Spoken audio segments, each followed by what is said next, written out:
Welcome to TechbrothersIT. In this video, we are going to learn how to enable slow query login in MySQL instance. So that will be going to the file or logging, and then we will also do to the table. Then again, we are going to go ahead and enable a journal logging to capture more information in MySQL instance. And that we will save into the table first, and also then later on we will set to the file and read through the Google logging. Then we are going to check these logs in the table as well as the GCP logging portal. So let's go ahead and take a look, and we will learn from there. Now, first of all, what I have here, I have this MySQL instance. That's MySQL 8.0. If you don't know how to create it, there are a lot of videos I have created how to create the MySQL instance in GCP. Click on this instance here, and once you click there, you are going to go to the edit. As of now, when I created this instance, I did not enable any logging. So that means that you can create the instance without any slow query logging or journal logging enabled, and then you can come later here and enable. How you do that? You will go to the flags, and here you will add those flags. So let's go ahead and add flag, and we are going to go ahead and say slow query logging, and here we will say on. Okay, and you can see you can do on and off, and then hit done, and then add another flag, journal logging. So search for that one, and let's type it, and you have a journal log here as well. So you go ahead and then turn on or off depending upon the situation what you want to do. Here we are turning it on. You can see right there they're on but not saved yet, so we have to hit save button. Before we do that, we need to enable one more thing. So it's a log output. That's very important, because if you don't do that, then you really will not be able to see this where the log will be saved. So let me find out log output here. Okay, so this log output tells where to save that information. That's where we are enabling.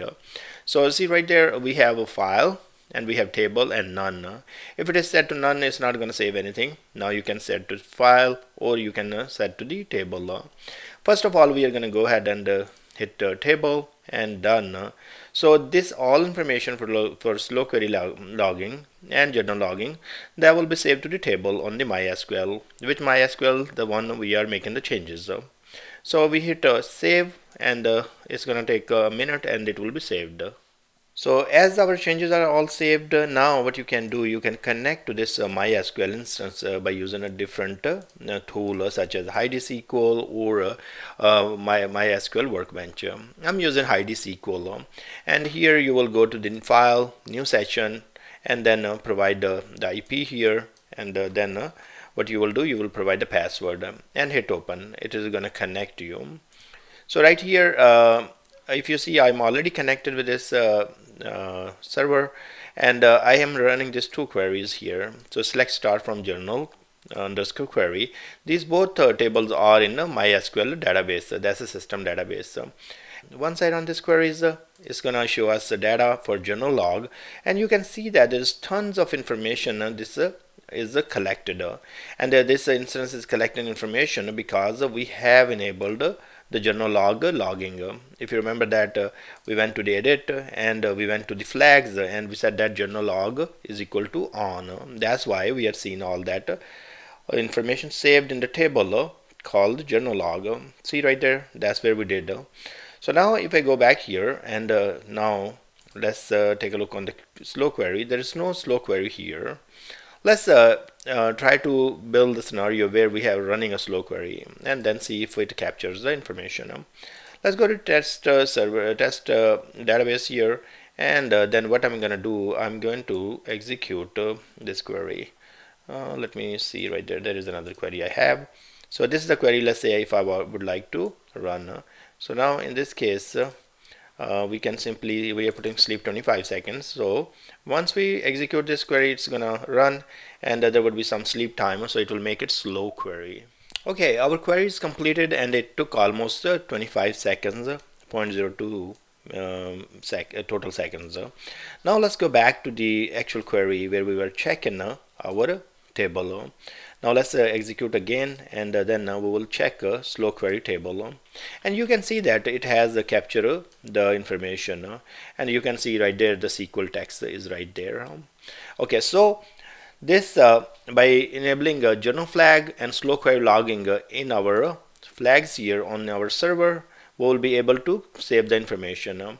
Now, as you know that we are saving the information to the table, so this all the information is saved into the our MySQL instance. Now this can be growing huge. If you see right there, if I will run select count from this table, and slow query probably is not getting any record because we are not running whole lot queries. But if you see right there, we have 326 records for the journal log, and this is going to grow huge with the passage of time. So every time you're going to get a lot of records, and they will be saved here. So you will be paying tons of money for your storage here in your MySQL database. Maybe you don't want to keep all that information here, but just write to the Google logging. That's also possible. In this case, what you will do here, you will go to the same settings. Instead of table, we will do file. Now we will go ahead and do file here and save it. Now before I do that, let me show you some information where we will check these logs. So let's go back here and the main page here on the overview, and then we are gonna go right there, and we can see right there view MySQL error logs. If I click right there, it's gonna open the log page for me. So right here, this is giving us all the information and all the logs, so you can run the query here, and this will give you tons of information. Now there are no really logs happening here probably, and what we can do, we can remove this part.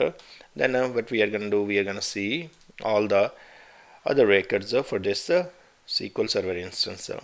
So you see right there all those instances and changes or anything you are doing here, you are seeing right there. Okay, so that's great. Now what we can do, we are gonna go ahead and I'm gonna just do this. You can change the time zone in EST, PST, and all that. So I'm gonna be just fine with this one probably. Now let me go back here. Okay, so here now we are all good, but whatever we want to do, I'm gonna go to this portal and make changes here. So I'm opening two windows here.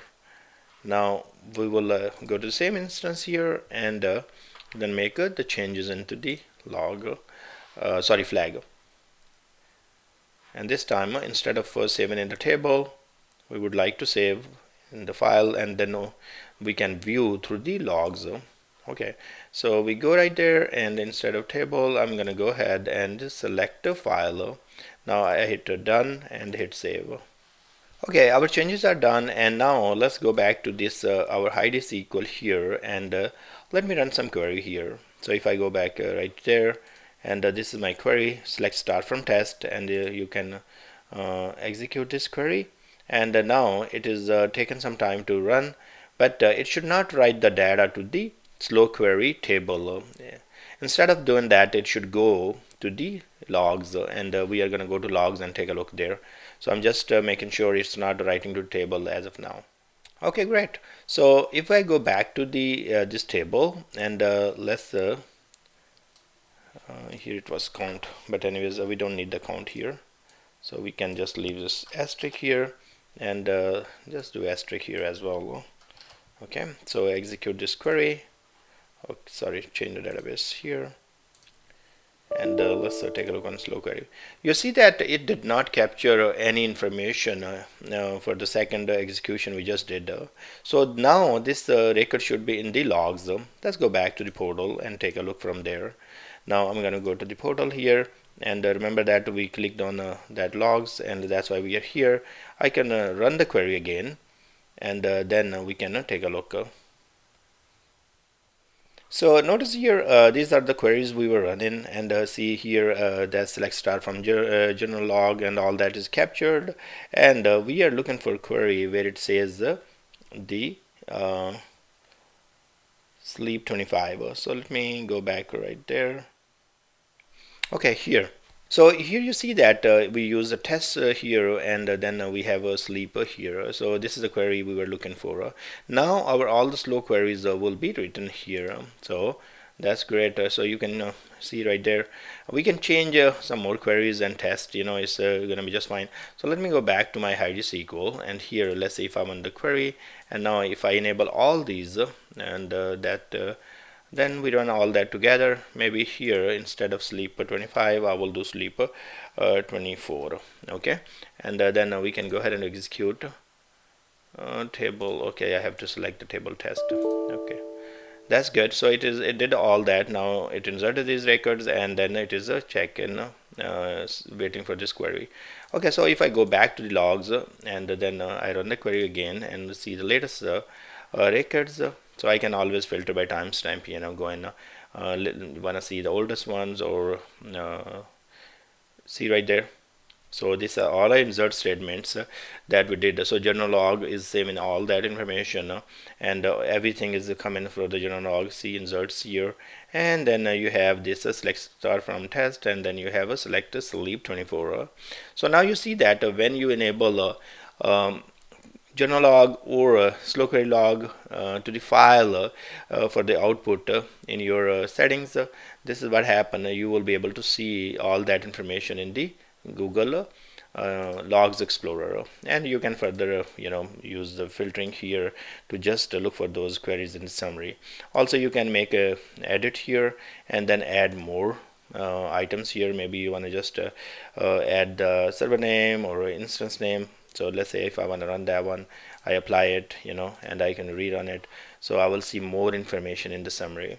So you can add those different items in this log here, and see right there. So this is probably coming, more information right there. So you can keep adding different items here and get the required result accordingly. I hope you learn how to enable your slow query logging and journal logging in the MySQL in GCP to the table and to the file, and look into the logs in the Google Logs to find out the relevant information. Thank you very much for watching. Please subscribe my channel, and I will see you guys in the next video.